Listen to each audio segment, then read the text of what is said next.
By the way, it's on PBS if you see a special called Swingin' with Frank and Bing.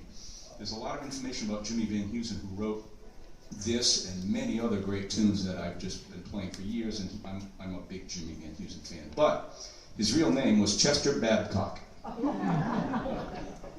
This is a true story, and I couldn't make up something this good. So he is starting to have success as a songwriter, so he decides Chester Babcock is just not a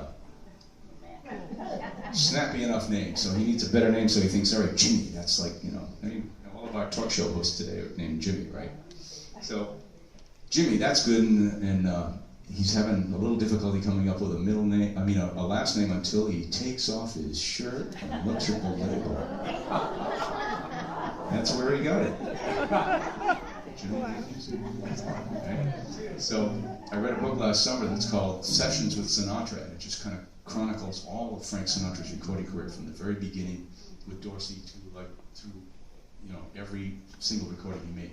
And it was fascinating, and there were a few stories in there that I liked in particular, and one of them was, because they were good friends. I mean, he and Jimmy ran together and got in trouble together and drank a lot together and ran amok together. And apparently when Sinatra was unhappy with Jimmy, he addressed him as Chester. So there's a story where Sinatra's in this recording studio, and he's doing all these tunes, and he kept the lyrics on papers on a music stand in front of him. So now it comes time to do Jimmy Van Heusen's tune, and something happened. I don't know if you've ever been in a recording studio, but it has that glass where the control room, and everybody stands behind that, and so you're isolated. And so Van Heusen's in the control room, and there's some kind of a disagreement about something broke out, and so Sinatra just took the lyrics and sort of threw them on the floor and looked at Jimmy Van Heusen through the glass and said, "How about if you just let somebody else sing your little song, Chester?" Ouch. All right, I thought about it. Maybe I'll sing the chorus to this.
I took a trip on a train, and I thought about you. I passed a shadowy lane, and I thought about you. 2 or 3 cars parked under the stars, a winding stream. Moon shining down on some little town, and with each beam, same old dream. With every stop that we made, I thought about you. But when I pulled down the shade, then I really felt blue. I peeked through the crack at the railroad track, the one going back to you. And what did I do? I really felt blue. What did I do? I thought about you.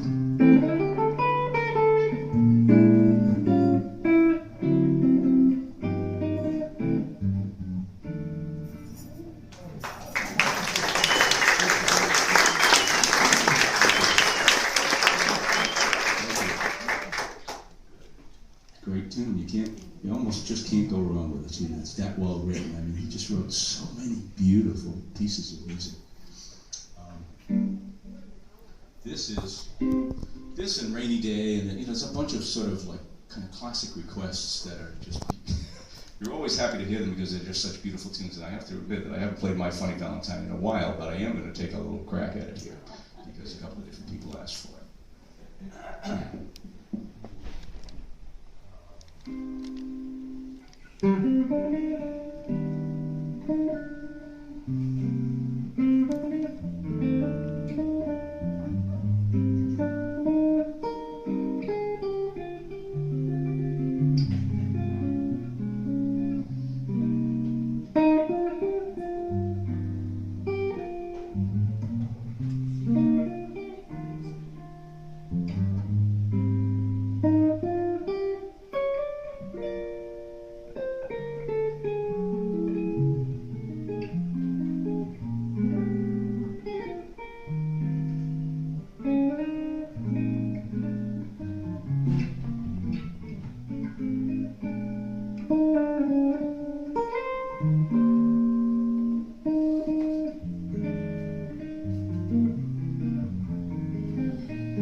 Is anyone curious about this pile of what looks like it might be a bomb or something?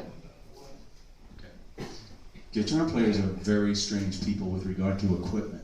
So I already got in a conversation with a few different people about guitars and just gear and stuff like that. And if you need any evidence as to how obsessed with gear we are, just think about how many supermarket-sized stores called Ogo Center you drive by. Right? I mean, there are guitar centers on every corner now. It's like any given time of the day you can go and there'll be like 1 million people in there, mostly guys, buying guitars or buying gear, right? So every once in a while you'll notice I look down to this silver one, if you can see, and it's kind of like I step on the switch like that, and then I do a bunch of this sort of stuff, right? Now what that's saving you from is listening to me tune up, which you got to appreciate. I bought that for you. So I think that's pretty cool. And then some of the other ones, people will say, what does the red one do, or what does the blue one do? And depending on how on I am that night, I've given some kind of crazy answers like, well, this one does my taxes, and this one is, I play video games on it, I make phone calls on that, I check my stock portfolio with the red one, and but they're all basically just something that does something to alter the sound of the instrument, hopefully favorably. And we're, like I said, we're kind of obsessed with having every one we want and we think we need. So I have one here that does something that none of the other ones do, and somebody made the comment, it may not be somebody even in the room, but somebody said, gee, I wish there was a trio.